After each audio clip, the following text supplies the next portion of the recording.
Nós estamos aqui na nossa comunidade desde o início desse ano, do segundo final de semana desse ano, refletindo sobre esse tema, movidos por convicções em tempos de incertezas.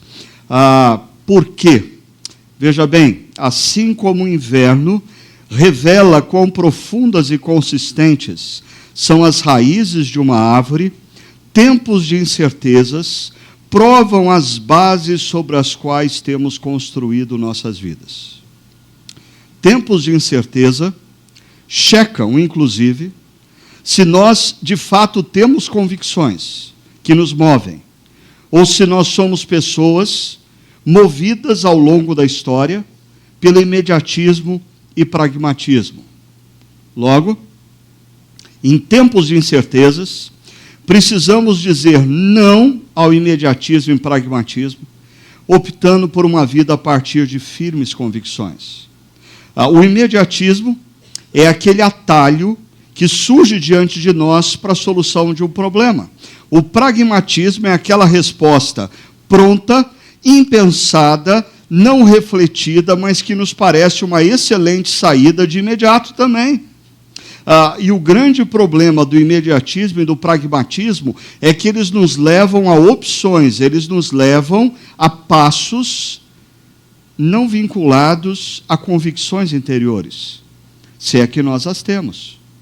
É claro que a gente precisa fazer uma distinção aqui entre teimosia e confiança.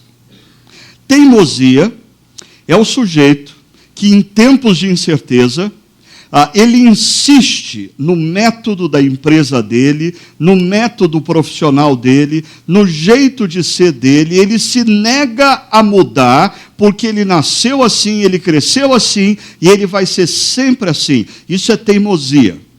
E a espiritualidade cristã, em lugar nenhum das Escrituras, nos incentiva a teimosia. Muito pelo contrário, as Escrituras sempre nos incentivam a conversões, a mudanças. Agora, confiar nas nossas convicções, arraigadas nas Escrituras, nos princípios de Deus, é uma coisa diferente de ser teimoso. Nós temos usado como base da nossa reflexão um salmo, o Salmo 37, e primeiro nós conversamos sobre esse tópico, certos caminhos não vale a pena seguir. Mas para nos ajudar a entender esse tópico, a gente teve que voltar ao Salmo 36, que nos responde a pergunta, quais caminhos não vale a pena seguir? Depois, no final de semana seguinte, nós retomamos a rota aqui do Salmo 37 e conversamos sobre certos sentimentos não vale a pena nutrir.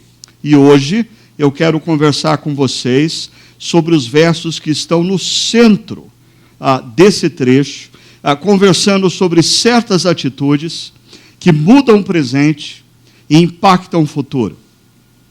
Existem atitudes, isso é uma convicção, existem atitudes que quando eu as tenho no presente, elas têm o poder de mudar o presente e impactar o futuro. Mas quais são essas atitudes? Então vamos para o Salmo 37, a partir do verso 3, que diz assim: confie no Senhor e faça o bem. Assim você habitará na terra e desfrutará segurança. Deleite-se no Senhor e Ele atenderá aos desejos do seu coração. Entregue o seu caminho ao Senhor, confie nele, e Ele agirá. Ele deixará claro como a alvorada que você é justo, e como o sol do meio-dia que você é inocente. Descanse no Senhor e aguarde por Ele com paciência. Como eu disse no final da nossa reflexão do último domingo, esse trecho ele nos apresenta 4 imperativos. Confie no Senhor, deleite-se no Senhor, entregue o teu caminho ao Senhor e descanse no Senhor.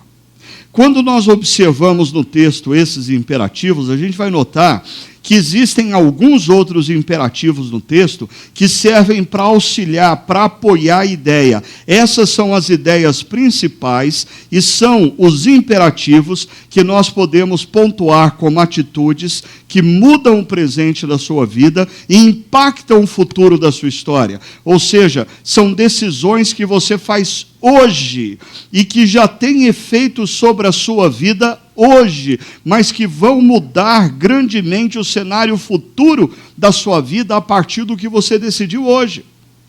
Existe uma outra forma de você visualizar esses imperativos, e eu diria que é uma forma mais fiel à poesia do Salmo 37. Observe comigo. O salmista diz: confie no Senhor, e um imperativo auxiliar, e faça o bem. Aí ele diz: deleite-se no Senhor. Eu queria que você percebesse comigo o seguinte: esses dois imperativos, eles parecem que apontam para lugares distintos da nossa vida e da nossa história. Quando o imperativo confie no Senhor, quando nós ouvimos confie no Senhor, isso dentro de mim traz a necessidade de uma decisão. Agora, quando eu escuto deleite-se no Senhor, isso tem a ver com sentimentos. Então eu queria sugerir para você o seguinte: o primeiro imperativo fala de uma decisão que nós precisamos tomar. O segundo imperativo fala da manutenção que nós precisamos fazer dia após dia a partir da decisão que nós tomamos. Isso se repete no terceiro e no quarto imperativo também. Entregue seu caminho ao Senhor é uma decisão. E, na verdade, confie no Senhor e entregue o seu caminho no Senhor não são duas decisões, é uma decisão. Que você precisa fazer a manutenção diariamente na presença de Deus, com o exercício do deleitar-se no Senhor e do descansar no Senhor. Então, seria mais ou menos o seguinte: esses dois imperativos, confie no Senhor e entregue o seu caminho ao Senhor, é uma decisão que nós tomamos no presente e que impacta o nosso futuro. Já os dois imperativos que nos remetem a sentimentos são exercícios de coração que nós precisamos fazer, fazendo constantemente a manutenção da decisão tomada, que é a decisão de confiar no Senhor e entregar o nosso caminho a Ele. Bom, na medida em que eu comecei a organizar as ideias para essa reflexão, primeiro, eu cheguei à conclusão que eu não teria tempo para trabalhar os 4 imperativos. Então, eu optei por trabalhar apenas os 2 primeiros, que falam dessa decisão que nós precisamos tomar. Aí, semana que vem, se der tempo, a gente entra nesses 2 imperativos e complementa a série falando também das palavras que nós devemos ter a partir das decisões que nós tomamos aqui no Salmo 37. Agora, a segunda razão pela qual eu decidi não entrar no imperativo 2 e 4 e ficar só no 1 e 3, é porque o tema que esses 2 imperativos nos trazem é por demais importante. É muito sério. É muito sério. Eu diria, hoje pela manhã, lá no Chácara Barão, eu fiz essa reflexão e eu já ouvi uma pessoa veio e falou assim: olha, 6 pessoas que estavam lá foram almoçar na minha casa e elas passaram a tarde toda conversando. Eu falei assim: que bom. Ela falou assim: não é tão bom. Algumas delas disseram que nunca mais vão voltar. Aí, eu como homem, eu sou tentado a falar assim: ai, Senhor, mas eu vou fazer uma reflexão que as pessoas não vão gostar.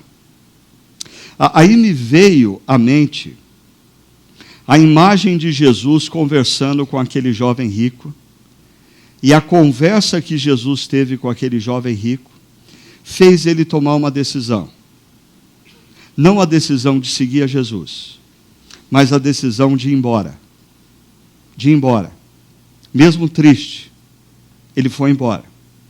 Então, eu já quero, assim, adiantar para você que o que eu vou conversar com você vai te provocar. Vai provocar você a avaliar com muita seriedade se você de fato, já compreendeu o que significa confiar no Senhor e entregar o seu caminho ao Senhor. Segundo, talvez você esteja nos visitando. Puxa vida, que pena. Mas talvez não seja tão cruel assim, porque talvez você tenha a oportunidade de fazer o que muitos dos que estão aqui se dizem cristãos não tiveram oportunidade um dia. De ouvir com toda honestidade, com toda sinceridade, a partir do texto bíblico, o que significa confiar no Senhor e entregar o seu caminho ao Senhor, e aí você ouvindo isso com toda honestidade, com toda transparência, você pode tomar uma decisão concreta, consistente, real, não baseada em emoções, não baseada em manipulações, não baseada em frases de impacto, não, tão somente a partir da compreensão do que significa confiar no Senhor e entregar o seu caminho ao Senhor.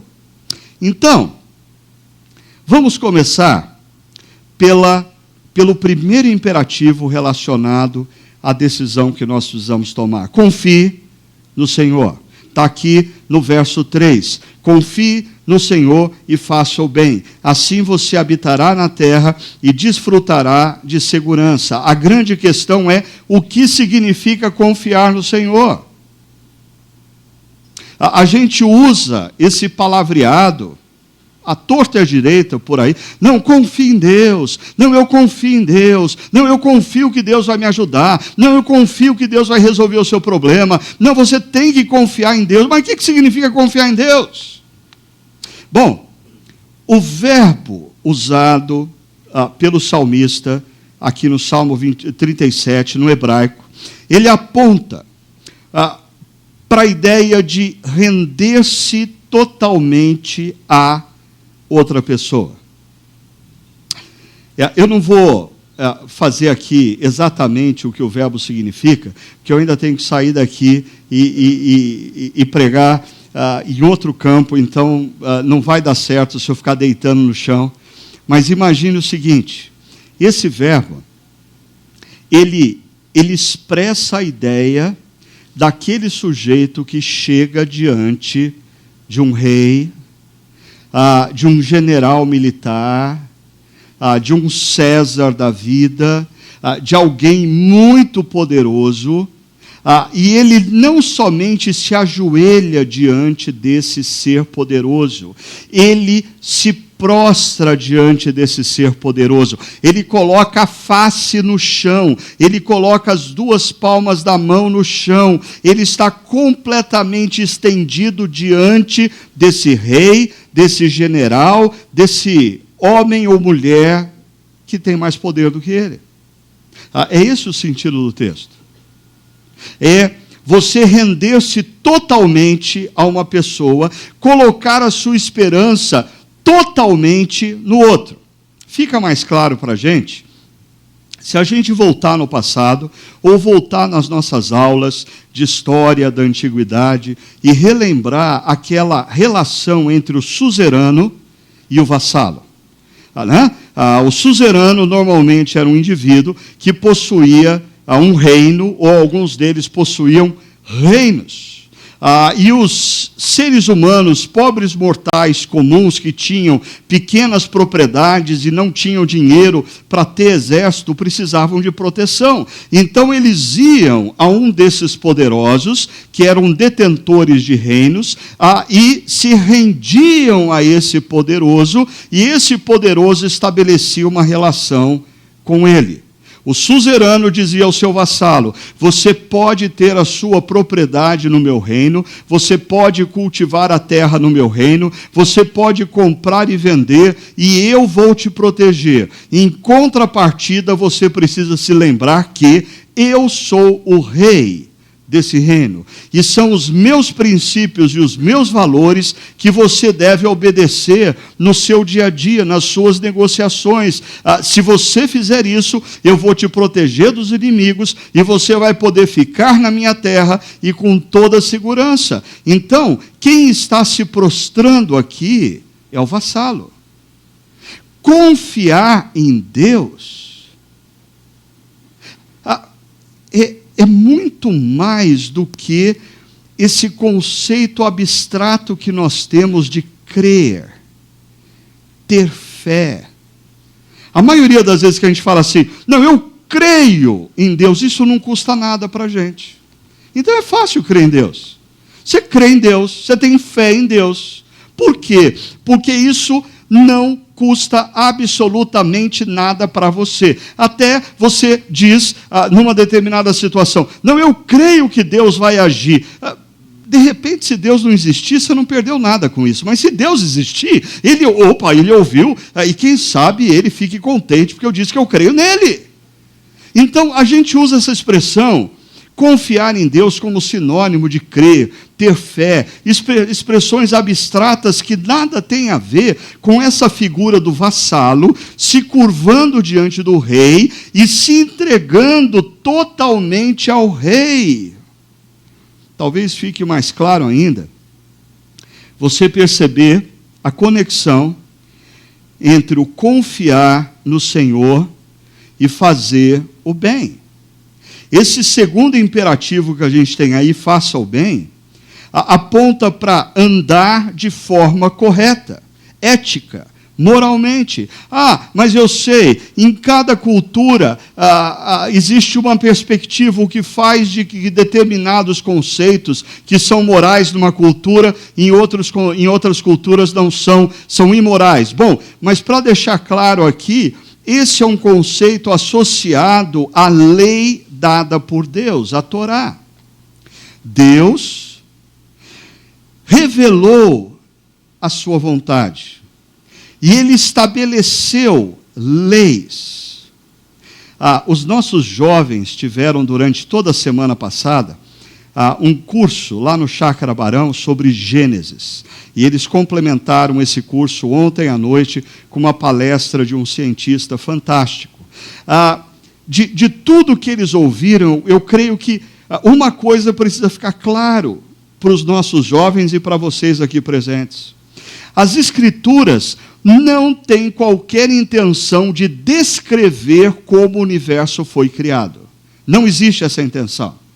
Não existe. Gênesis 1 não foi escrito para descrever como o universo foi criado. Gênesis 1 foi escrito para fazer uma afirmação taxativa. Tudo veio a ser porque existe um Deus, Criador dos céus e da terra, que fez tudo de forma intencional. Os caminhos que ele usou para fazer todo o universo não são discutidos nas primeiras páginas da Bíblia.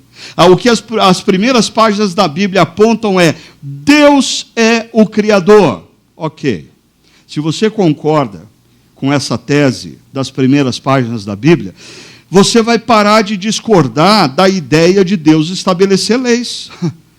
Porque se ele é o Criador, ele tem todo o direito de estabelecer as leis. Afinal de contas, quando eu compro um carro novo numa concessionária, antes de eu sair do carro, o vendedor faz eu assinar um pedacinho do manual que fica com ele. Você lembra que você assinou isso aí? Você sabe o que isso serve? para ele ter uma comprovação de que você tem consciência de que lhe foi entregue o manual do construtor. Porque se você não seguir as regras do manual do construtor, você perde a garantia. Você pode ficar 50 mil quilômetros sem trocar óleo do carro? Se conseguir, pode. Mas você não tem o direito de chegar lá dizendo, fundi o motor. Porque ele vai dizer, olha, aqui no manual diz que a cada 10 mil, a cada 5 mil, a cada 12 mil, a cada 15 mil, você tinha que trocar o óleo. E você não trocou. É isso que a sociedade humana tem feito com os princípios e valores de Deus. Cada um acha que pode viver como bem entende. Cada um acha que os princípios e os valores revelados por Deus nas Escrituras são ultrapassados, são antiquados, não são mais adaptáveis ao presente. Ok, então cada um vive do jeito que bem entende e nós estamos colhendo os frutos que estamos colhendo. Por quê? Porque Deus quis assim? Não. Porque nós somos teimosos e queremos andar nos nossos próprios caminhos a partir da nossa própria compreensão da vida. Perceba, aquele que efetivamente confia no Senhor é aquele que vive a partir da sua palavra.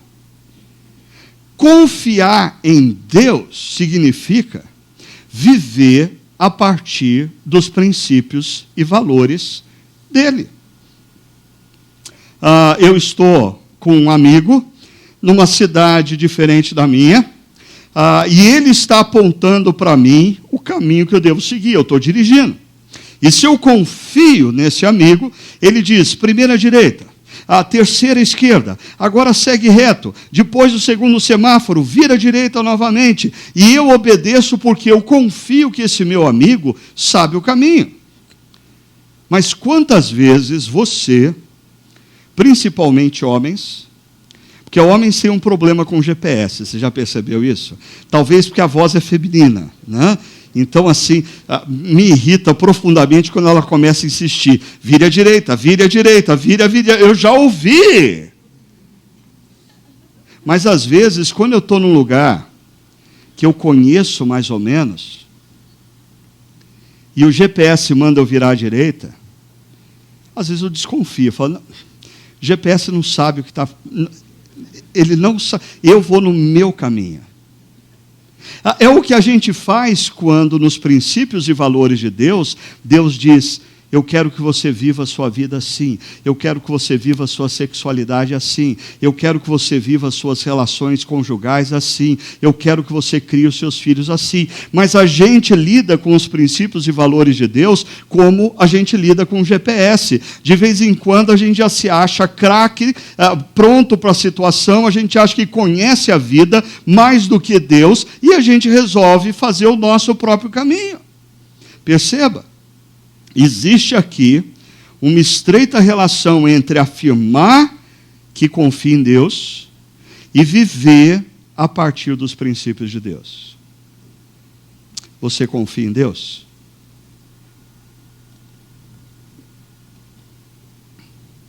A maneira como você vive revela se você confia em Deus.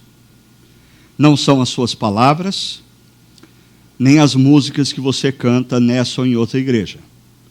O que revela que você confia em Deus é que na sua vida você vive os princípios e valores de Deus. E qual é o grande perigo desse negócio aqui? Olha o que diz Provérbios capítulo 3, verso 5. Confie no Senhor de todo o seu coração. É o mesmo verbo, confiar no Senhor. E não se apoie em seu próprio entendimento. Por que que muitas vezes nós tomamos decisões da nossa vida? Deus diz, se você ler Provérbios, você vai ter um conjunto imenso de princípios de sabedoria, sobre como você deve cuidar e educar o seu filho para você não ser envergonhado. O problema é que nós não confiamos no GPS de Deus. A palavra de Deus nos dá inúmeras dicas acerca de como um casal pode construir um relacionamento consistente, o que um homem deve fazer, o que uma mulher deve fazer. Mas por que nós estamos sempre nos dando mal? Porque nós insistimos nos nossos próprios caminhos, no nosso próprio entendimento. Veja a promessa: aquele que confia no Senhor e vive a partir dos seus princípios. Você habitará na terra e desfrutará segurança. Perceba, essa é uma promessa que faz todo sentido para o vassalo na antiguidade. Ele se rende ao rei e ele diz ao rei: eu vou viver os teus princípios. E o rei diz: então você pode viver na minha terra, você não vai ser retirado dessa terra e você vai viver em segurança, porque se inimigos quiserem invadir o território, eu com o meu exército vou defender você. Talvez isso não faça tanto sentido para nós, mas o Salmo 37 tem inúmeras outras promessas que talvez se aproximem do nosso momento. Olha só, o Salmo 37 diz assim: o Senhor cuida da vida dos íntegros. O íntegro aqui é aquele que vive a partir dos princípios e valores de Deus. E qual é a promessa? A herança deles permanecerá para sempre. Se você conhece um pouquinho a linguagem dos Salmos, em outro Salmo, a herança do Senhor para um homem e para uma mulher são os filhos. Deus está prometendo que vai abençoar não só o seu presente, mas vai abençoar o seu futuro, vai abençoar a sua posteridade, vai abençoar os seus filhos, os seus netos. As suas decisões no presente afetam a vida de alguns que nem vieram a ser ainda. Já fui jovem e agora sou velho, mas nunca vi, preste atenção, nunca vi um justo desamparado. Por favor, presta atenção no que o Salmo está dizendo.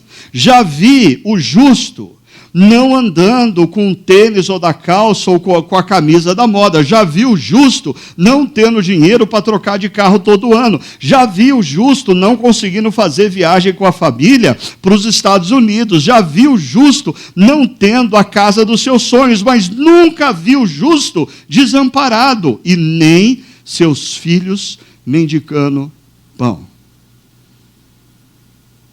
Atitude presente que afeta o futuro. Ainda, pois o Senhor ama quem pratica a justiça e não abandonará os seus fiéis. Confiar em Deus está diretamente relacionado a viver a partir dos seus princípios e valores. Se você diz: eu confio em Deus, mas você vive a partir dos seus princípios, do seu entendimento, da sua maneira de pensar e achar, você não confia em Deus. Mas a segunda parte dessa decisão tem a ver com esse texto que diz: entregue o seu caminho ao Senhor, confia nele e ele agirá. E aqui eu diria que a coisa vai ficar um pouco mais complicada. Porque a pergunta é: o que significa entregar o caminho a Deus? O que significa entregar o caminho a Deus? Significa, por exemplo, eu estou indo para a minha casa e eu digo: Senhor, a partir de hoje eu entrego o caminho da igreja até minha casa ao Senhor. O Senhor diz qual o caminho que eu vou fazer e eu faço. Se o Senhor me mandar passar por São Paulo, eu vou passar por São Paulo. Se o Senhor pedir para eu ir até Belo Horizonte para voltar para a minha casa, será que é isso que Deus está pedindo? O Salmo 1 já usa essa linguagem do caminho. E se você está lendo os Salmos, o Salmo 1 é a referência para você entender o Salmo 37. Pois o Senhor aprova o caminho dos justos, mas o caminho dos ímpios leva à destruição. São dois caminhos, o caminho do justo é o caminho daquele que declara, eu confio em Deus. E porque ele declara, eu confio em Deus, os seus princípios e valores vão ser gerados pela voz de Deus, pela palavra de Deus. Agora tem um outro caminho, o caminho do ímpio. O caminho do ímpio é daquele que despreza a Deus, despreza a sua voz, despreza os seus princípios e valores. Logo, o caminho aqui tem a ver com estilo de vida, mas a totalidade do seu estilo de vida, tudo que você faz, absolutamente tudo que você faz, tudo que você é. E deixa eu ilustrar isso, mostrando para vocês, alguns de vocês conhecem esse exercício, muito usado no mundo corporativo, muito usado por alguns coachings, alguns terapeutas, dependendo da abordagem terapêutica. Esse quadro é intitulado de Roda de Vida, ou Roda da Vida.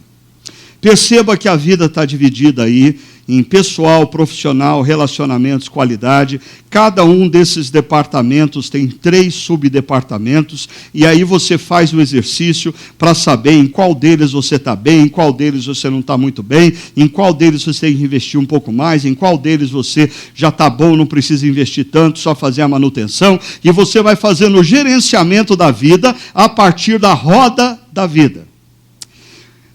Mas eu queria colocar uma pulga atrás da orelha de vocês hoje.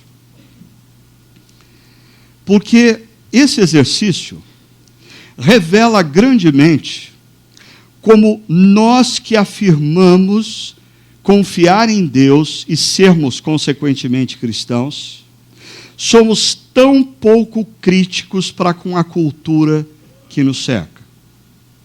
É mais ou menos assim. Se você morasse num país muçulmano, onde a religião oficial é o islamismo, na pré-escola se ensina o quê? A cosmovisão islã. Durante todo o período de escola, o que se ensina para as crianças? A cosmovisão islã. A universidade ensina o quê? A cosmovisão islã. Aí você se muda para um país muçulmano, o seu filho não tem uma outra alternativa a não ser matriculado numa escola como essa. E qual é a sua preocupação todo dia quando ele volta para casa? Qual é a sua preocupação todo dia quando o seu filho sai para ir para a escola?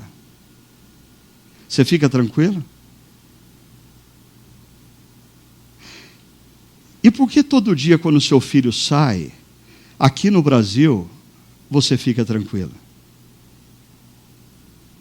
Porque venderam a ideia para nós que o humanismo, a filosofia que rege o mundo ocidental, é imparcial. Venderam a ideia para nós de que os nossos filhos vão para a pré-escola, vão para a escola, vão para a universidade, e tudo que é ensinado para eles, de matemática, português, história, filosofia, geografia, a biologia, é tudo imparcial. Por quê? Porque tudo foi organizado a partir do iluminismo, a partir da ciência moderna, a partir da razão. Você pode ficar tranquilo, porque quando o seu filho sai da sua casa para ir para a escola, ele entra num ambiente totalmente imparcial, um ambiente sem ideologia, escola sem ideologia. Já dizia Marilena Chauí que não existe nada mais ideológico do que se afirmar sem ideologia. As nossas crianças, os nossos filhos e, consequente, nós, somos frutos de uma sociedade que tem uma ideologia.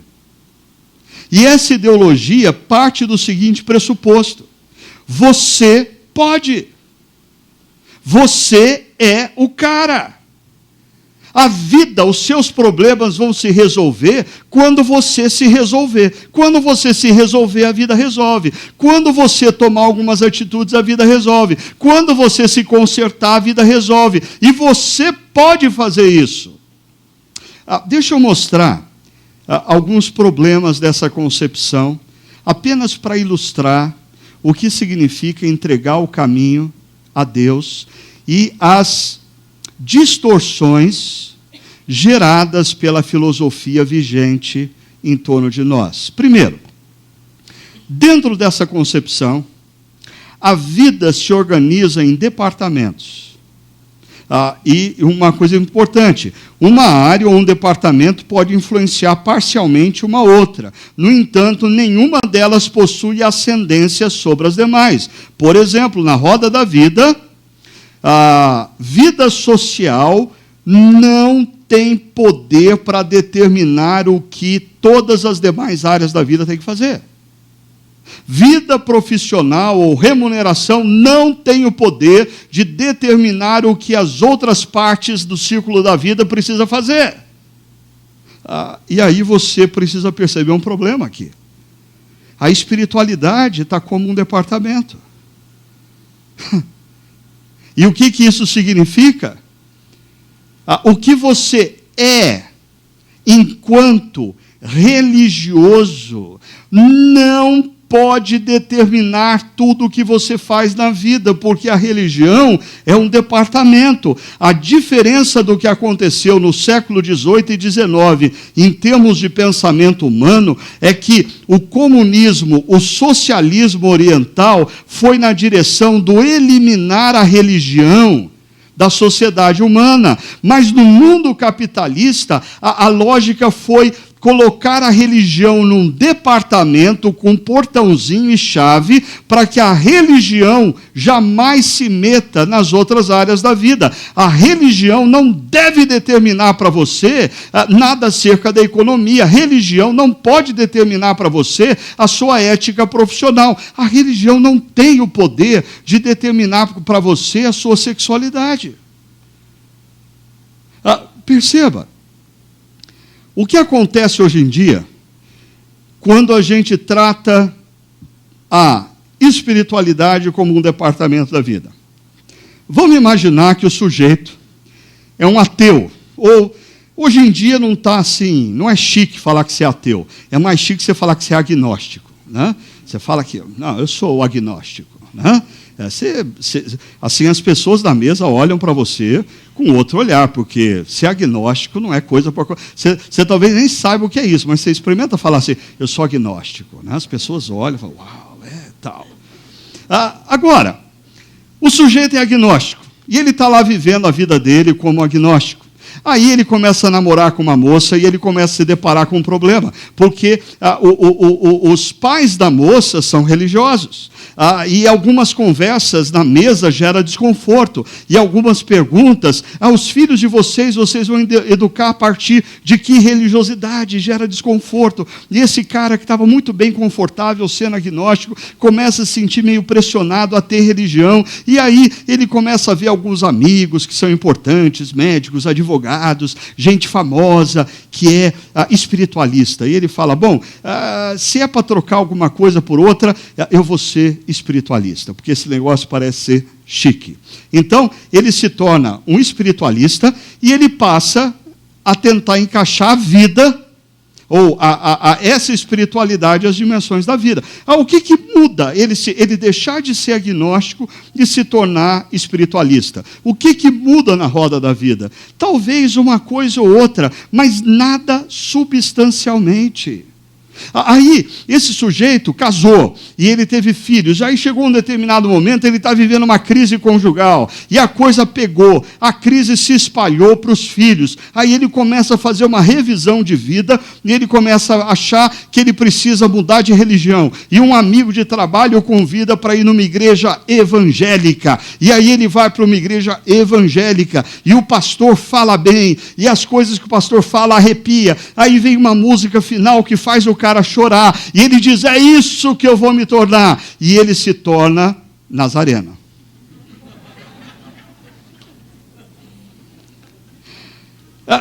Porque eu não estou falando mal da Igreja do Nazareno, respeito demais, adoro o pastor Aguiar, mas na cidade de Campinas, ser evangélico se confunde com ser nazareno. Não é verdade? Essa não é a realidade de outros, mas na nossa cidade, assim, muita gente que diz, eu sou evangélico, que você nem precisa perguntar, é da Nazareno. Né?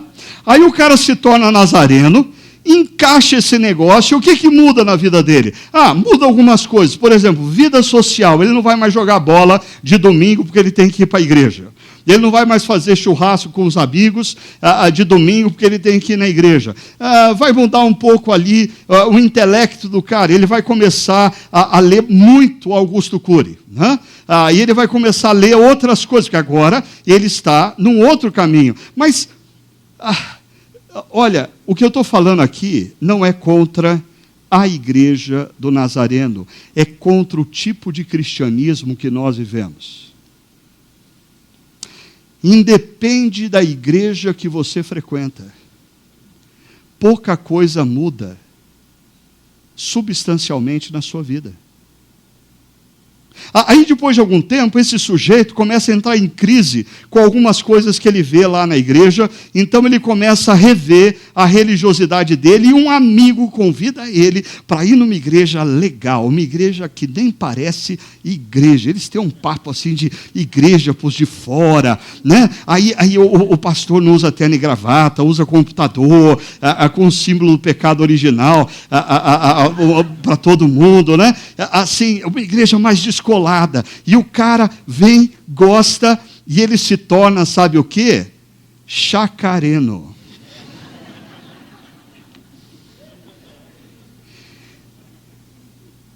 Dificilmente alguém que vem da Nazareno para a chácara se torna chácara. A maioria se torna chacareno. O que é um chacareno? Aquele sujeito que começa a viver em dois mundos, né? Ele gosta da pregação da chácara, mas do louvor da Nazareno. Ele gosta das séries de pregações da chácara, mas ele não perde um culto de Santa Ceia da Nazareno. E tem um monte de gente dando risada, e eu sei por quê.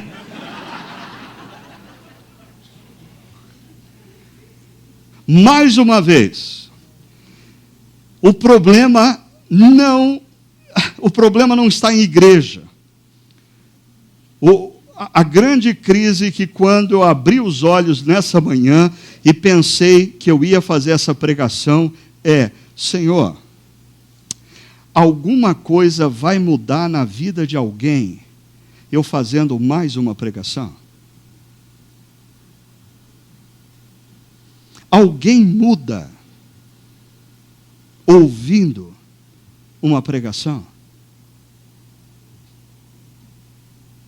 Por quê? Porque a nossa concepção está equivocada. Nós temos a espiritualidade como se fosse um departamento das nossas vidas. Aí, depois de um tempo, o cara começa a ficar meio insatisfeito com o que ele vê na igreja também, e aí ele decide que ele vai ser um desigrejado.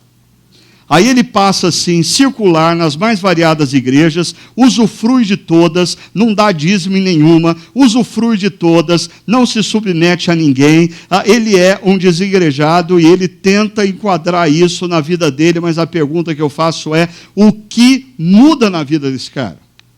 Todas essas decisões que o sujeito toma no departamento de espiritualidade, muitas vezes o casamento dele continua uma droga, muitas vezes o namoro dele, o sexo rola fora dos princípios de Deus o tempo todo, muitas vezes os negócios dele, ele continua vendendo sem nota fiscal, comprando sem nota fiscal, independentemente da igreja que ele frequente. Por quê? Porque a nossa cosmovisão da vida está deturpada. Entregar o nosso caminho a Deus não é entregar o departamento de espiritualidade. Entregar o nosso caminho a Deus é entregar a nossa vida. É abrir mão do controle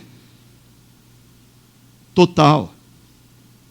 É dizer, Senhor, a partir de hoje,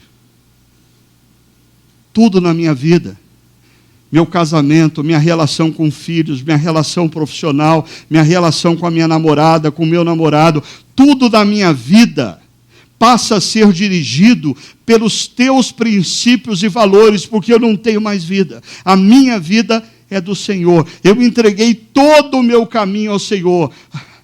Agora, enquanto a gente continuar entregando a Deus o departamento de espiritualidade, a única coisa que a gente colhe é frustração. Frustração nossa mesmo, e frustração daqueles que nos conhecem e olham para a gente e dizem: é isso que significa ser cristão? É a mesma coisa que eu vivo em outra religião. Porque todo mundo está vendo a espiritualidade como parte de um departamento. Um outro problema, dentro dessa lógica de mundo, Deus se torna um bombeiro. Deus só é chamado para entrar em ação em último caso. Deixa eu dar, por exemplo, a ideia aqui da saúde. Você começou a sentir uma dorzinha aqui, você foi lá no doutor e fez os exames, e está fazendo o tratamento, e está tomando os remédios, e a dorzinha continua, e vai para outro doutor, e faz outros exames, e faz outro tratamento. Aí, num determinado momento, você vai em outro médico que te chama para dentro da sala e fala assim: meu amigo, você está com câncer, é uma metástase, você tem 3 meses de vida. Aí sabe o que você faz?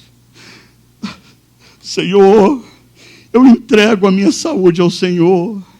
Cuida da minha saúde, Senhor. Quer dizer que Deus só serve quando a coisa já estragou. Quando não tem mais jeito, a gente leva para Deus. A gente faz igual aquela criança que está brincando com o carrinho e uma rodinha quebrou.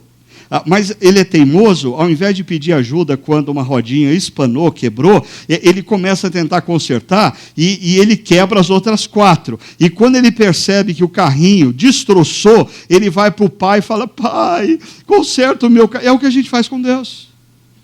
Deus só entra em cena em último caso. Deus só entra em cena quando a gente perdeu completamente o controle. Isso fica muito claro na relação familiar. O casal está em crise conjugal. O que ele faz? Primeiramente, eles não pedem ajuda para ninguém. Eles continuam brigando em casa sozinhos. Quando a coisa pega, a mulher começa a pesquisar na internet o que fazer com um casamento em crise. O marido passa na Mega Store Saraiva e compra um livro de autoajuda sobre como salvar o casamento, e eles vão tentando resolver essa parada. Não resolve, eles vão procurar um terapeuta. Eles vão fazer terapia assim por 3, 4, 5 anos para tentar resolver o problema. Quando o bicho pega que não tem mais jeito, o que ele faz? Ele liga para a igreja e marca uma hora com o pastor. Pastor, nós estamos precisando de oração pelo nosso casamento. Eu me lembro de uma situação, de uma pessoa que me ligou, assim, eram umas 7 horas da manhã, num dia cruel, onde eu estava cheio de coisas para fazer, e a pessoa disse: pastor, o senhor tem um tempo para conversar comigo? Eu falei assim: olha, honestamente, não tenho, mas seria sobre o quê? Não, meu casamento está acabando, pastor, o senhor tem que falar comigo. Aí eu disse: escuta, vamos conversar sério sobre uma coisa, por telefone mesmo. O seu casamento começou a terminar agora às 7 horas da manhã? Há quanto tempo o seu casamento começou a terminar? E agora você me liga, querendo que eu funcione como corpo de bombeiro e faça mágica para resolver um problema, depois de você ter destroçado todas as partes que envolvem o teu casamento? Mas eu queria que você parasse e percebesse a maneira como nós lidamos com Deus. Vida profissional. Remuneração financeira. A gente não pede orientação para Deus para começar um novo negócio, a gente não pede a bênção de Deus para um novo trabalho, a gente vai vivendo, pagou mais, a gente vai ganhar mais dinheiro, a gente vai entrar. Aí chega um dia que o dinheiro não está dando, e o crédito rotativo do cartão começou a pegar, a gente vai ficando desesperado. Aí, na semana passada, o gerente do seu setor te chamou para uma conversa e falou assim: olha, seguinte, a semana que vem, eu ouvi falar que vai ter um corte da empresa. E, eu não estou querendo dizer nada para você com isso, só estou dizendo que, sei lá, fica preparado, porque qualquer um de nós pode estar na lista. Em outras palavras, amigo, ele está falando para você: o gato subiu no telhado. Aí o que você faz? Você vem na Chácara Primavera e preenche o cartãozinho dizendo: ore pelo meu emprego, que Deus haja poderosamente. Mas qual foi a última?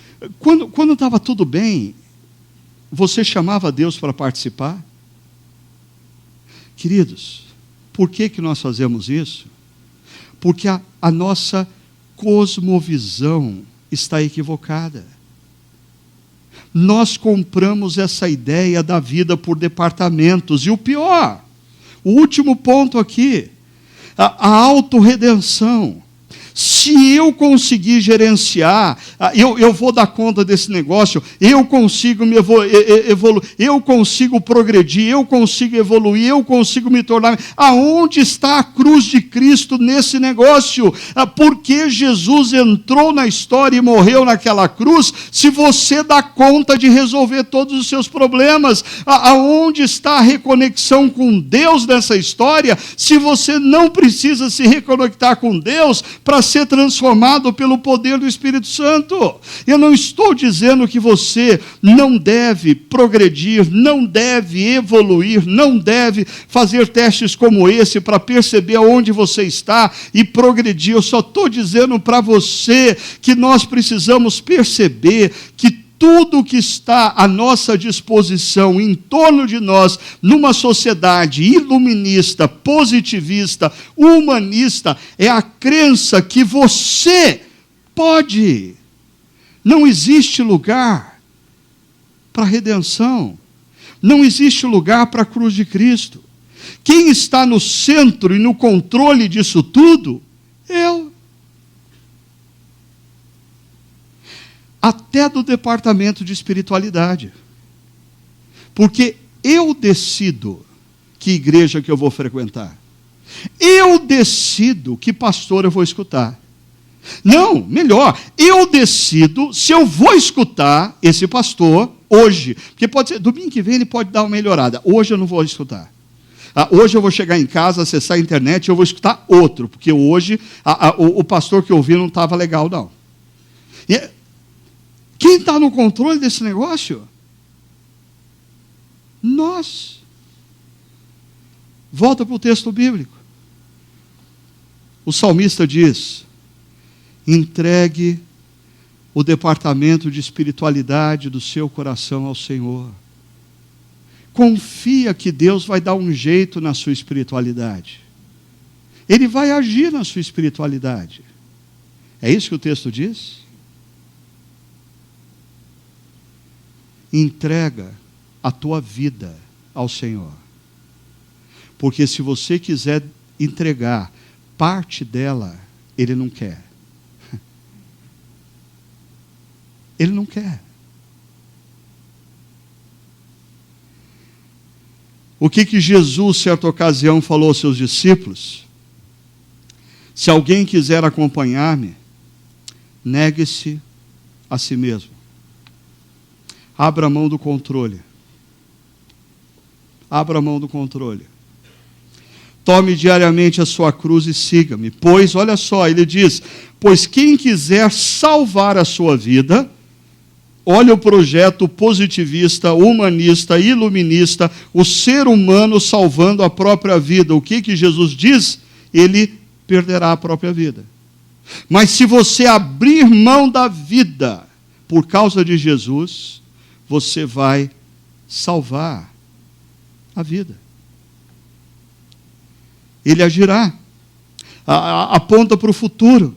Ele deixará claro como alvorada que você é justo e como o sol ao meio-dia que você é inocente. Possivelmente o salmista está enfrentando um momento na vida em que a reputação dele está sendo bombardeada. Fake news estão sendo divulgadas nas redes sociais, estão abalando a reputação dele. Ele não tem o que fazer. O que o salmista aprende, entrega não entrega o departamento problemático da sua vida a Deus. Não para com esse negócio de Deus, cuida dos meus filhos. Não, Deus, o trabalho vai bem, por favor, nem mexe naquilo lá, não atrapalha não, Deus.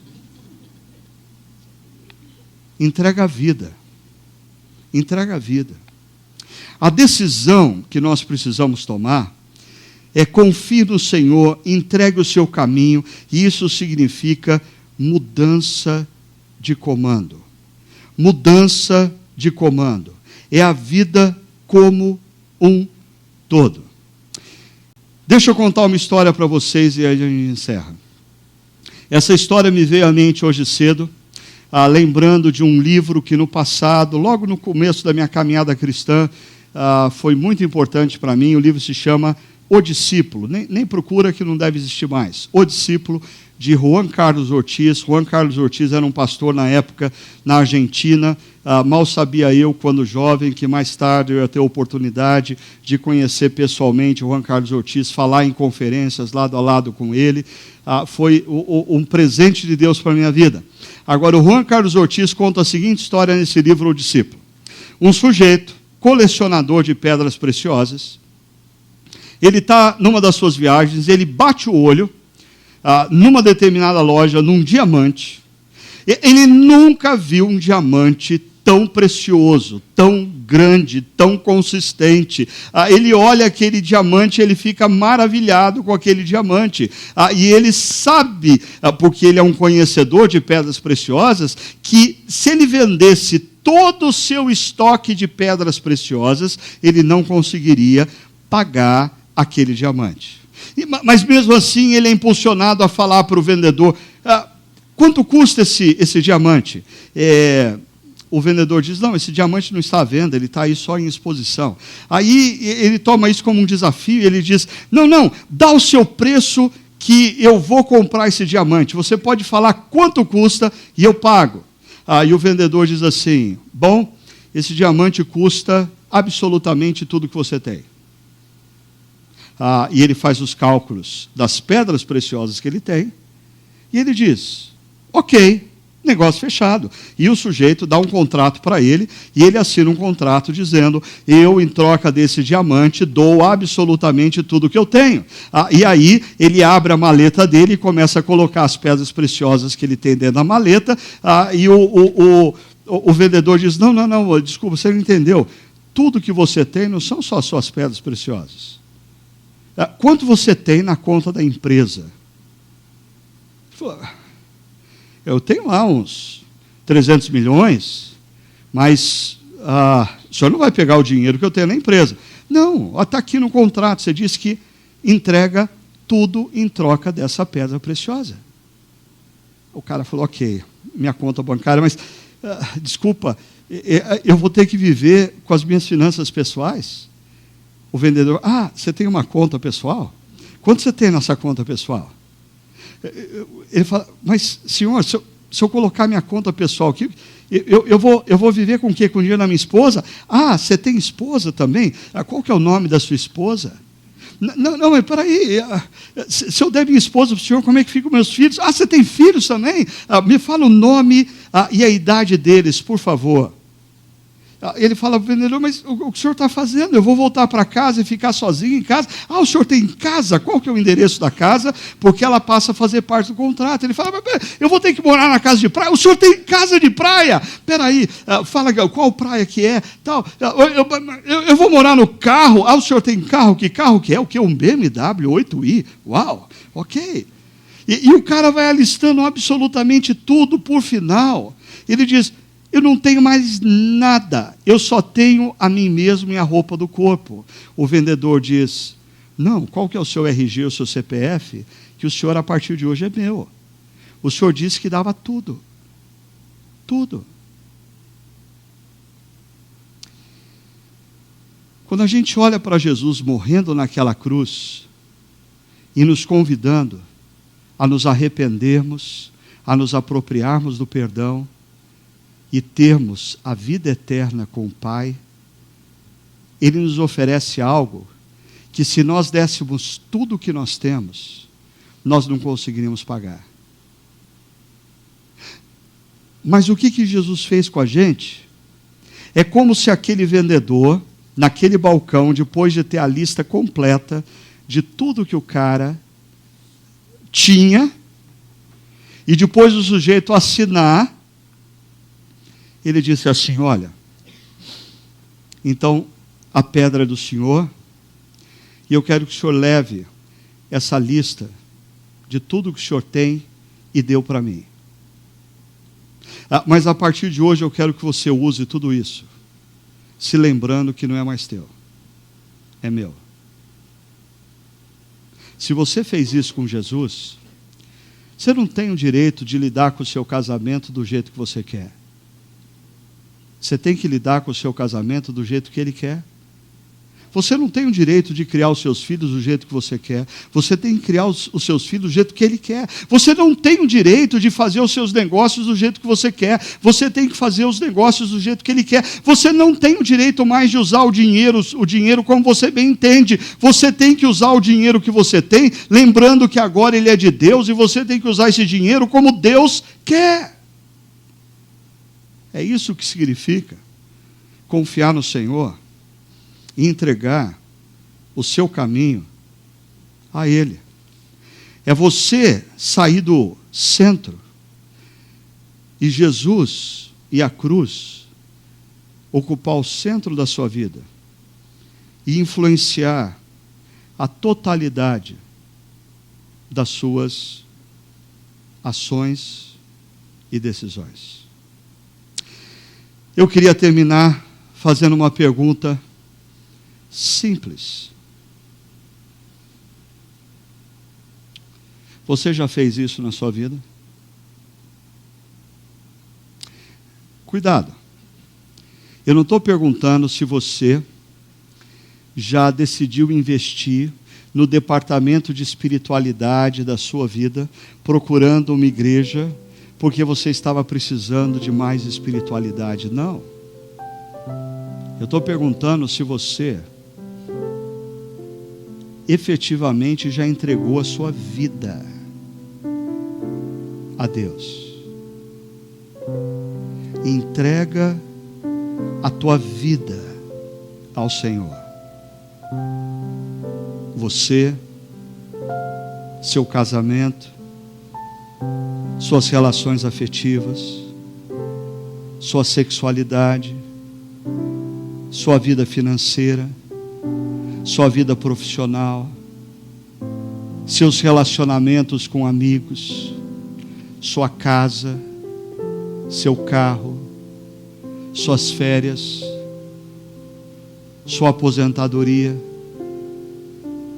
Você já entregou a sua vida a Deus? Eu tenho certeza que alguns de vocês, nesse exato instante, estão com medo de fazer isso. Por quê? Porque não é tão simples dizer, eu confio em Deus.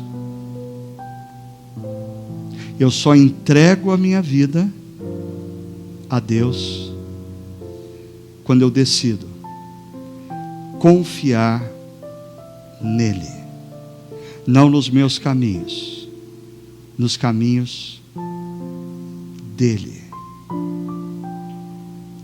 Quando eu me prostro diante dele, como Rei do Universo, quando eu digo, Senhor, eu não dou conta, eu quero que o Senhor seja o meu Rei. E ele olha para mim e diz, mas eu não quero que você seja um vassalo, eu quero que você seja o meu filho, e eu quero você junto comigo por toda a eternidade, e eu vou cuidar de você. Eu te dou esses princípios e valores para que tudo te vá bem, porque eu quero ver você bem, meu filho. Você já entregou a sua vida a Deus? Vou falar a última vez, só para tirar uma dúvida. E eu não estou fazendo essa pergunta para os visitantes. Eu estou fazendo essa pergunta para pessoas que eu vejo há 15 anos aqui, que eu conheço há 20 anos, e que eu queria, nessa noite, dissipar na sua mente a dúvida e a diferença entre ser um religioso que afirma como palavras mágicas: eu confio em Deus, e ser um cristão autêntico, que se prostra diante de Deus, entrega tudo o que é e tem, e diz: eu confio a minha vida a Deus. São coisas muito diferentes. Muito diferentes. Com implicações no presente e com um tremendo impacto no futuro.